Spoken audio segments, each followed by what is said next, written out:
What's up, geeks and gamers? It's Odin coming back with the video, and today we got the box office breakdown for this weekend of November 15th to November 17th.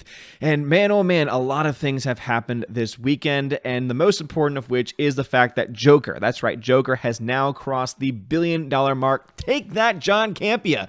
That's right, I called you out on my own channel. I'm going to call you out on Geeks and Gamers as well, because screw you for saying, oh, Joker's, and it's not going to make $1 billion. Oh no, it's slowing down too much. It's never going to make it. And then later on saying, oh, it could make it, but I don't think it's going to make it. And now you've been silent on it ever since because you know you were wrong, and you can't admit that you're wrong because guess what? We all make mistakes, but at the very least, we can admit it when we're wrong, John Campea. Anyway, it's made over $1 billion, $1 billion, and $16 million. So not just the $1 billion mark, John Campea, but made $16 million extra and is likely to make more, as it still probably has at least another 2 or 3 weeks left at the cinema. It's going to be slowing down quite a bit now at this point in time because I think a lot of people were going to see it multiple times because they wanted it to reach its milestone, because it's not only the first rated R film to ever hit the $1 billion mark. That is gigantic. It is also one of the few films to hit the $1 billion mark without having a China release. Those are gigantic figures. Those are gigantic milestones, and kudos to everyone that worked on Joker because that is freaking amazing. $55 million budget. They did not put a lot of money into it. They didn't think the film was going to be that successful, and you can see that based on its production budget. And sure enough, it is a gigantic success. Let's just hope that Warner Brothers doesn't look at this and say, oh, now let's try and just make money off of this and just put some lazy films out because people are going to see the names on the movie. They're going to see the people behind the project, and that is what's going to sell it. No, the reason why this film was successful was because it was a solid made film and also because of the controversy around it. So a lot of different factors played into why this film was successful. So please do not try and take this capturing lightning in a bottle moment and think to yourself, now we can try and monetize this to the best of our ability. Joker is an amazing film, very much worth having that, and definitely glad to have this film make the $1 billion mark, and it's freaking awesome. We also have a lot of other things going on this weekend other than Joker, and that is, the tragedy of Charlie's Angels. Charlie's Angels is coming in at number 3 this weekend. That's right, it is behind Midway, which came out last week. It came out behind a film that came out a week ago. And it only made $8.6 million in its domestic opening. Oh my goodness gracious. This is just hilarious. So the original estimates for the movie from the studio where they thought, it's going to make between $12 and $14 million. It has now come in well below their expectations. Even their low-end estimates, it has come below that because no one wants to see it.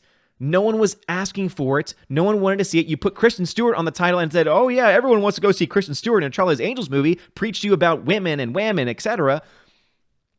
Glad to see that worked out for you. So this is a film that only cost around $40 million to make. This film could potentially lose money.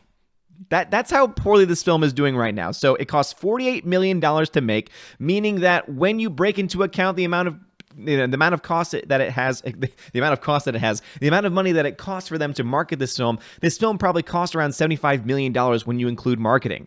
That means that the film has to make like around $150 million or so in order to break even. That's terrible.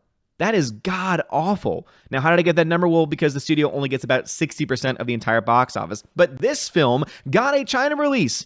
And guess what? Those people in China are saying, really? You're going to throw Kristen Stewart on the cover of this film and say, oh yeah, go see this movie? And they're rejecting it. Everyone's rejecting it. $19.3 million in the foreign market, $8.6 million in the domestic market. When will Hollywood learn? If you go woke, you go broke. And when you throw idiots like Kristen Stewart on your title, and when you go ahead and throw her into the interview mix and she's spouting off her mouth, and then when you have idiots like Elizabeth Banks, who took one of the greatest movies of all time of recent memory, okay, people are going to say, wait, of all time, it is a great film of recent memory. I think Pitch Perfect is a great film. But you know what happened when she took over as director? It began to suck. When you look at the sequels to Pitch Perfect, they are terrible. The first film, directed by someone different, she was a producer on that one, and it was a great film. It was a very entertaining film. They decided to run with it, make more and more films, but they decided to let Elizabeth Banks take over, and they ended up sucking. Look what happens when you have her in charge. She might be a good producer, she might be somewhat funny at times, but when it comes to her having a passion project where she says, wear whatever it is that you want. This was something that actually happened. She said to everyone in the cast, wear whatever makes you feel comfortable. If that's how you're going to direct a movie, if that's how you're going to push a movie, dear Lord, I'm glad you're failing. I'm glad this movie is set to lose money. This is, again, a film that costs $48 million, and it would potentially be a box office bomb. That's how bad this movie's doing. Movies like this that cost $48 million, movies like this with Charlie's Angels, a franchise title, pretty much are guaranteed, oh, we're going to break even, maybe make a couple of bucks on it, and that's going to be great. Not a, oh my gosh, this is a huge investment and we're, we need to make our money back. And because they put so little effort into it, they could lose money. And I would be so happy if this ends up on my list of the top biggest box office bombs of 2019, because it could very well get to that point. And dear Lord, I hope that it continues. So please don't see this movie. There's no reason to see it. It's not adding anything new. From everything all the reviews have been saying, it's not adding anything to the franchise. It's not adding anything of substance to the franchise. And again, just Kristen Stewart, just go away, please. Seriously. One film that is doing incredibly well, though, and I would say is exceeding expectations, is Ford v. Ferrari, which came in with $31 million in its opening weekend with an international draw of 21.4 with a total and $52.4 million. This was film that was made for almost $100 million, and that's a pretty good start. Now, is it going to be this multi-$100 million plus, like multiple hundreds of millions of dollars plus movie? Probably not. I could see the film probably making $300 million or so worldwide. I mean, we won't really know that until next weekend when we get the second weekend numbers, the week 1 to week 2 drop-off. And keep in mind that next weekend we got movies like Frozen 2 coming out, so there's a lot of competition that is coming to the theater. Also, we have films like Knives Out coming out. I know how many people on this channel are planning to see Rian Johnson's Knives Out. Dear Lord, if Knives Out can do as bad as Charlie's Angels, that will make me even happier, because you all know how I feel about Rian Johnson. But Ford v. Ferrari is a great film, a solid film biopic. It's definitely, to me, a by-the-numbers biopic in a lot of ways. It kind of has that Oscar bait biopic type feel to it. You're going to have a lot of Oscar nominations that are come out of this movie, but that doesn't take away from it. It's a movie that does not have any woke points in it whatsoever. It sticks to the facts. It sticks to the history. It doesn't try and change anything, and I think it does so very well. It kind of reminds me a lot of Warrior, where Warrior was a story of these two guys in the UFC. I'm not a UFC fan, but I love that movie. I love the dynamic of the characters. I'm not a big car person. I know that Jeremy is on the channel, but I'm not. And yet I love this movie because it was able to drag me in. It's able to drag in both car fans and non-car fans alike to enjoy an overall just solid film. I ended up giving this film a solid A. The only big critique I have of it is that it's not really rewatchable, in my opinion. But it's still a great film, and I'm not going to take away from it. So Ford v. Ferrari is doing very well this weekend. That makes me very happy. Midway, again, a film that I don't think anyone really had that much expectations for, is now up to $64 million after 2 weeks. That really isn't all that impressive. $100 million budget, that film still needs to make quite a bit in order to make its money back. I mean, it is doing pretty well. It's a war film, and war films tend to do well. But at the end of the day, I don't really know. It's going to be interesting to see. I haven't broken down the numbers of the first 2 weeks. $64 million.